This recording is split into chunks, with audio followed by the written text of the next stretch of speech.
എറണാകുളം കിടങ്ങൂരിൽ ഇടഞ്ഞ ആന വനംവകുപ്പിന്റെ നിരീക്ഷണത്തിൽ തുടരുകയാണ്. മദപ്പാട് ഉൾപ്പെടെയുള്ള പ്രശ്നങ്ങളുണ്ടോ എന്നറിയാനാണ് നിരീക്ഷണം തുടരുന്നത്. ആനയെ ഇന്നലെ ഉടമയുടെ സ്ഥലമായ കൊല്ലത്തേക്ക് കൊണ്ടുപോയിരുന്നു. പരിക്കേറ്റ ആനയ്ക്ക് ആവശ്യമായ ചികിത്സകൾ നൽകും. ആനയുടെ ആക്രമണത്തിൽ ഗുരുതര പരിക്കേറ്റ ഒന്നാം പാപ്പാൻ പ്രദീപ് ചികിത്സയിൽ തുടരുകയാണ്. റംഷ CP-യോട് വിവരങ്ങൾ ചോദിക്കാം. റംഷ, യഥാർത്ഥ ഒരു ആനക്കലി നമ്മൾ ഇന്നലെ തത്സമയം 2-3 മണിക്കൂറുകൾ കണ്ടിരുന്നു. കൺമുന്നിൽ കണ്ടതെല്ലാം തകർത്തെറിയുകയായിരുന്നു ആന. ഇപ്പോൾ ആന ശാന്തനാണോ? ചികിത്സ എങ്ങനെയാണ് നടക്കുന്നത്? ഈ പരിക്കേറ്റ പാപ്പാന്റെ ഒരു ആരോഗ്യസ്ഥിതി കൂടി പറയൂ റംഷ. Shri good morning.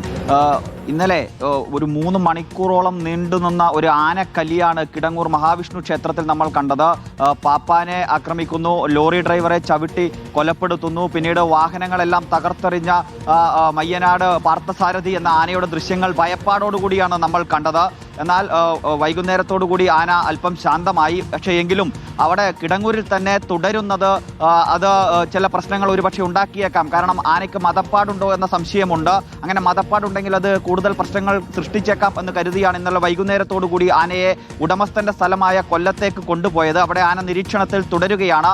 ആനയ്ക്ക് മദപ്പാടുണ്ടോ എന്ന സംശയമാണ് വനംവകുപ്പിനുള്ളത്. അത് നിരീക്ഷിക്കുകയാണ് ഇനി വരുന്ന ദിവസങ്ങളിൽ വനംവകുപ്പ് ചെയ്യുക എന്നതാണ് നമ്മൾ അറിയുന്നത്. ഏതായാലും ആനയുടെ ആക്രമണത്തിൽ ഗുരുതരമായി പരിക്കേറ്റ ഒന്നാം പാപ്പാൻ പ്രദീപൻ ചികിത്സയിൽ കഴിയുകയാണ്.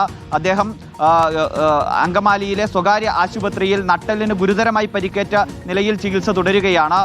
ഇന്നലെ ആനയുടെ ആക്രമണത്തിൽ കൊല്ലപ്പെട്ട ലോറി ഡ്രൈവർ വിഷ്ണുവിന്റെ മൃതദേഹം നടപടികൾക്ക് ശേഷം ബന്ധുക്കൾക്ക് വിട്ടു നൽകിയിരുന്നു. ശിവാശ്രുതി.